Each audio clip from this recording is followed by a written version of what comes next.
você já observou até aqui em nossas videoaulas, o preconceito linguístico, ele refere-se a qualquer tipo de discriminação ou desvalorização de determinadas formas de falar ou também da variedade linguística em comparação a outras. Inclusive, galera, esse tipo de preconceito é baseado na premissa que existe uma forma correta ou uma forma superior de falar, enquanto as outras, elas são consideradas inferiores, erradas ou inadequadas.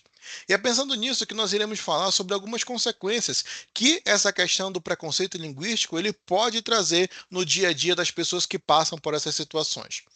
Um dos pontos que nós iremos mencionar aqui é, por exemplo, o julgamento com base na linguagem.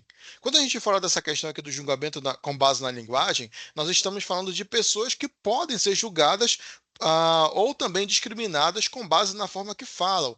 E aí, por conta disso, pode ser levado à criação de estereótipos e preconceitos linguísticos para aquela determinada pessoa.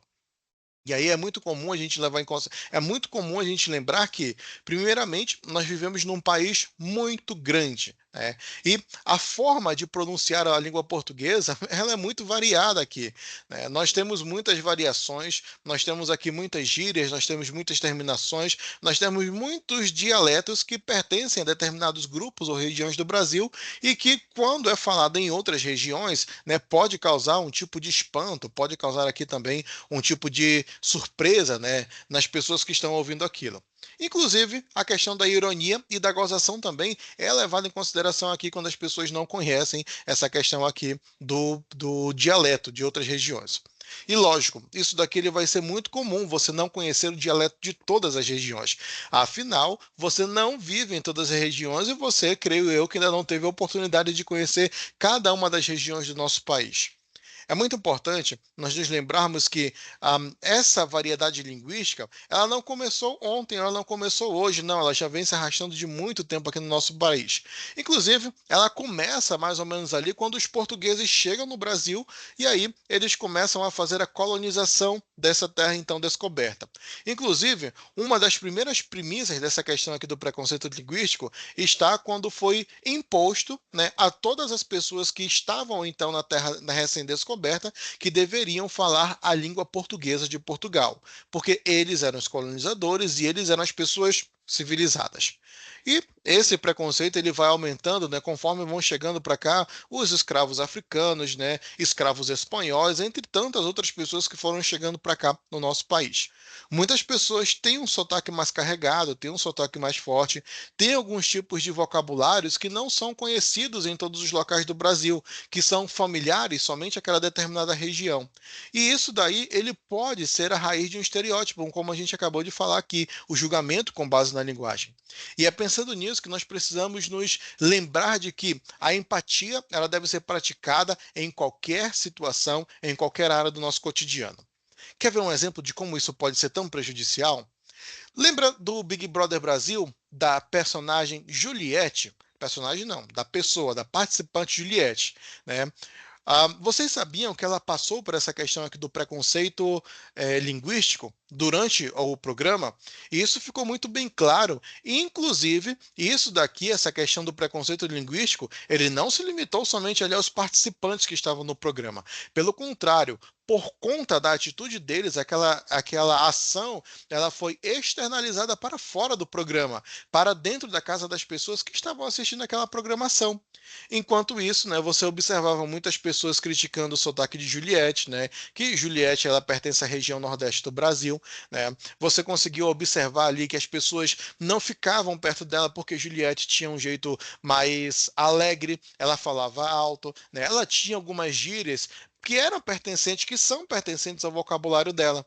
E isso daí causou em alguns momentos uma certa dificuldade de relacionamento com os outros participantes daquele reality show.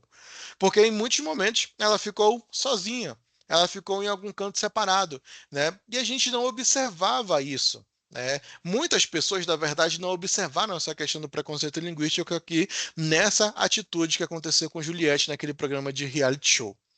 E aí, por que eu estou trazendo esse exemplo para vocês? Porque imagina que muitas pessoas na internet começaram a pegar trechos, falas, vídeos da Juliette e começaram a crucificá-la. Né? Começaram a questionar, a falar que o sotaque dela era estranho, que as gírias que ela utilizava era estranho. Se, por exemplo, durante as nossas videoconferências, ou até mesmo aqui na gravação dessa videoaula, eu falasse muitas gírias, muitas palavras que pertencem ao vocabulário do manauara, do amazonense, talvez vocês fossem se espantar, talvez vocês não fossem nem entender, porque isso daqui ele pertence à minha cultura. E assim como o linguajar, né, o vocabulário, as gírias, a forma que a Juliette falava, ou continua falando, né, ela ela pertence à Juliette, à cultura da Juliette, não só da região, mas da própria construção cultural que envolve o contexto familiar da Juliette. Quer ver um outro exemplo de como essa questão aqui do preconceito linguístico ele pode ser muito ruim?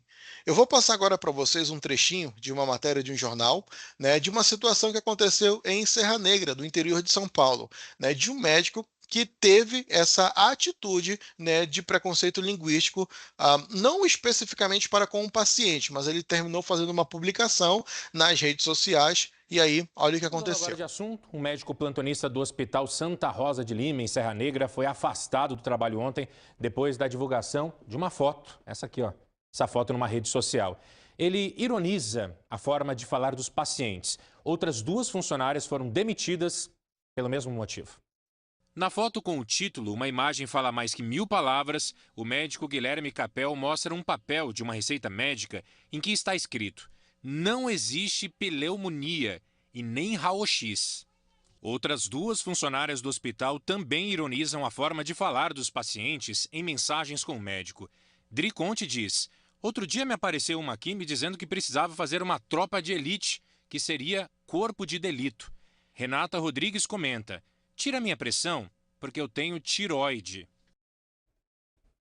Na rede social também houve a denúncia que o médico deixou de atender um paciente enquanto fazia essa postagem. O hospital disse que ele demorou cerca de 5 minutos para atender, mas que o maior problema foi mesmo esse desrespeito todo.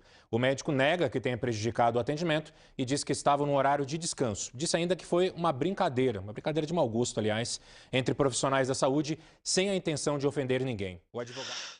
Voltando a falar sobre a nossa questão aqui, é muito importante nós nos lembrarmos que há consequências em todas essas situações aqui, principalmente quando nós agimos com questão de preconceito para com as pessoas aqui que têm um sotaque diferente do nosso. É muito importante a gente lembrar do impacto nas oportunidades que isso pode trazer na vida das pessoas, beleza? Inclusive, quando eu falo dessa questão do impacto e oportunidades, o preconceito linguístico ele pode afetar o acesso a oportunidades educacionais, profissionais, sociais, para aqueles que falam variedades linguísticas estigmatizadas. E por que eu estou falando isso daqui para vocês? Porque, gente, as consequências de pessoas que passam por esse tipo de preconceito, elas são enormes, viu?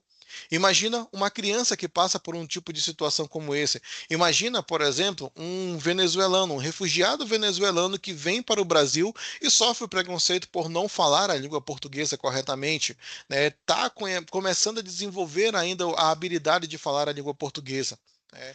Porque quando a gente começa a praticar a empatia, não é só um conceito, não é só uma coisa que o Gilson está tentando trazer para a conscientização. Isso daqui ele está dentro da legislação e também está dentro de várias abordagens que diferentes professores, mestres, outras pessoas aqui que já fizeram um estudo de caso sobre isso, eles abordaram e você consegue ver que é unânime, né, as consequências que isso pode trazer no desenvolvimento de uma pessoa. Né? Você observa que isso pode fechar oportunidades, né? Fazer com que a pessoa se sinta desconfortável, se sinta envergonhada, né? Não queira mais manter contato, não queira ir mais para para determinados locais, porque ela pode se sentir mal. Então, todas essas são consequências gigantescas que podem acontecer aqui quando nós temos aqui algum tipo de atitude preconceituosa.